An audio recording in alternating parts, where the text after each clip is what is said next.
Respiration is a chemical process that involves the breakdown of nutrient molecules and mainly glucose molecules in order to release the energy stored within the bond of those glucose molecules. The basics of respiration. So respiration takes place in two ways, aerobically and anaerobically. In aerobic respiration, it occurs to the presence of oxygen, and in anaerobic respiration, it is without the presence of oxygen. Less energy is released in anaerobic respiration than the aerobic respiration. Respiration takes place in all the living cells. However, most of the chemical reactions in aerobic respiration takes place in the mitochondria of the cells. The uses of energy in the human body.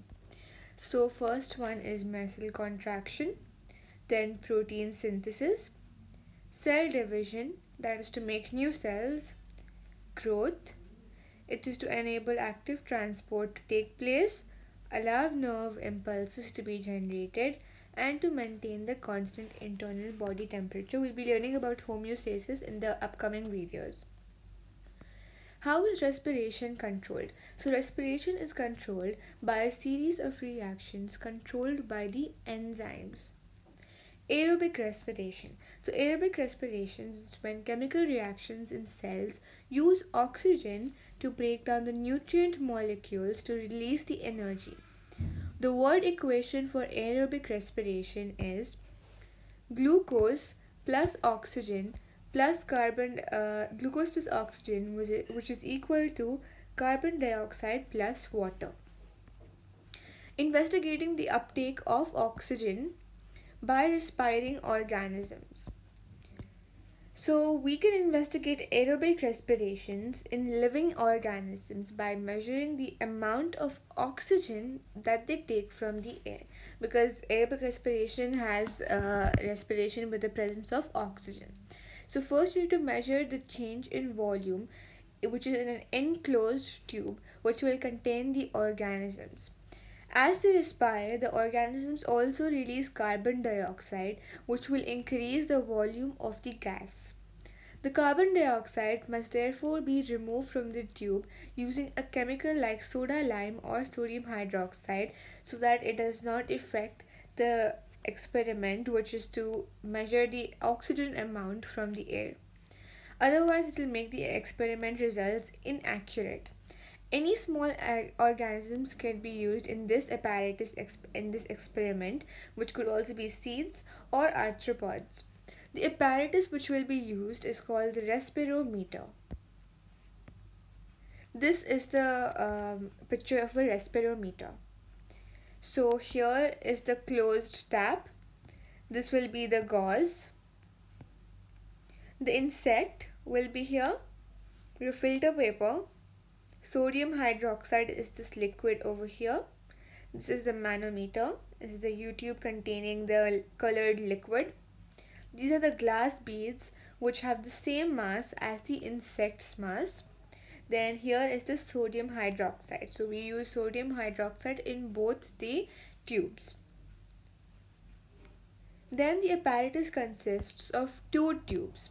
One which will contain the living organisms, the other with the glass beads, which will act as a control. Now we'll see further what control means.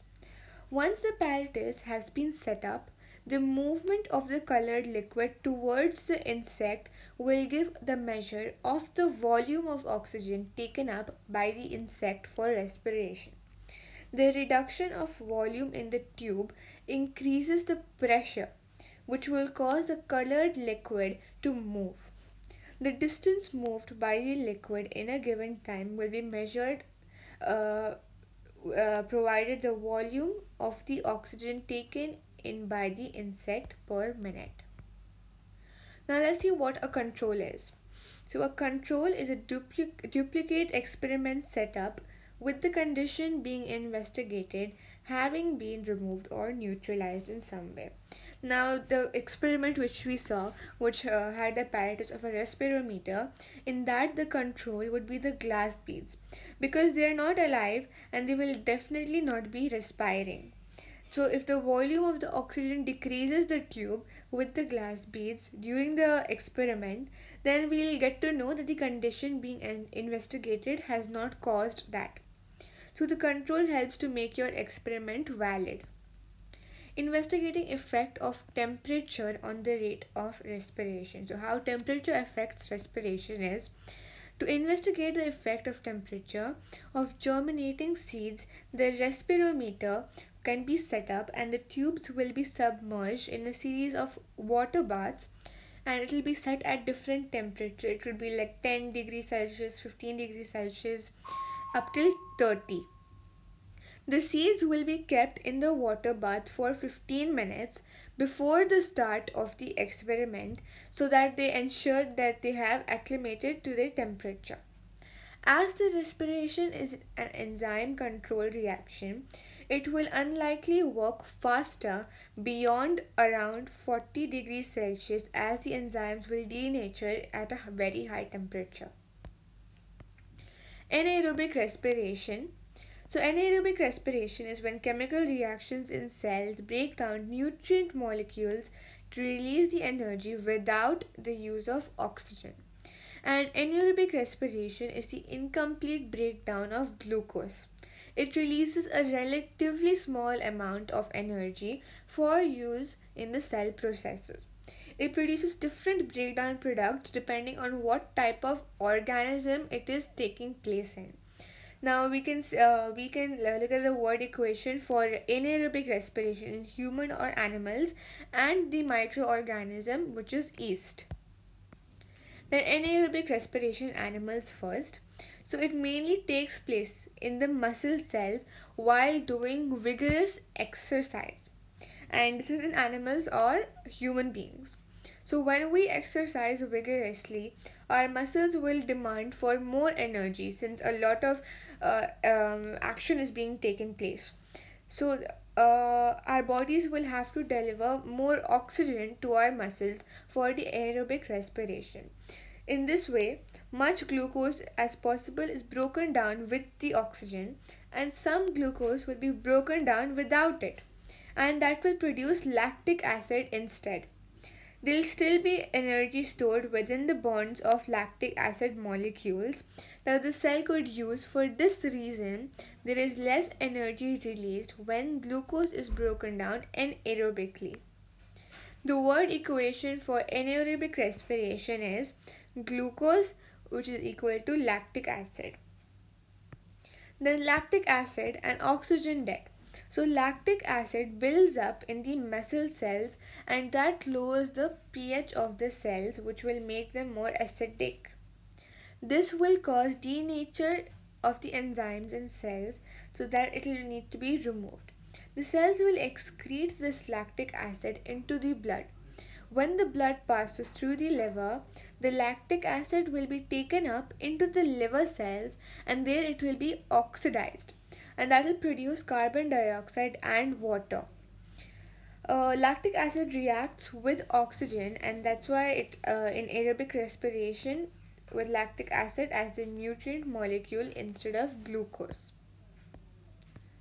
So the waste products of lactic acid oxidation are carbon dioxide and water.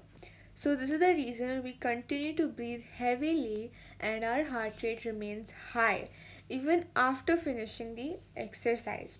That will mean that we need to transport the lactic acid from our muscles to the liver, and that will continue getting higher amounts of oxygen into the blood to oxidize the lactic acid. This is called the repaying of the oxygen debt. Repaying the oxygen debt. Anaerobic respiration is word equation is glucose, which is equal to alcohol plus carbon dioxide. Now this is a table so that we can just revise whatever we learned till now. So oxygen is needed or not needed in aerobic. So in aerobic, oxygen is needed. In anaerobic, oxygen is not needed. In aerobic, glucose breakdown is complete. The products are carbon dioxide and water, and the energy released is a lot. While in anaerobic respiration, the glucose breakdown is incomplete, the products in animal cells is lactic acid, and in yeast is carbon dioxide and ethanol. And in anaerobic respiration, the energy released is very little.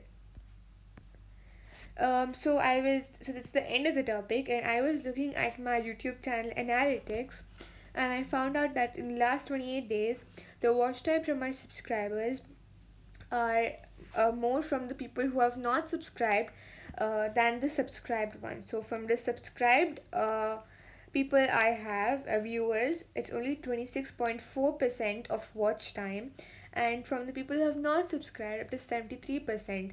That means that the people who are the viewers watching my videos, they watch my videos but they're not subscribing. So it'll be really nice if you could just take a moment and go and subscribe to my channel. So this will help grow my channel and it will support me. So comment down below what an alveoli is. Please subscribe to my channel to support my channel. Like my video, and thank you for watching.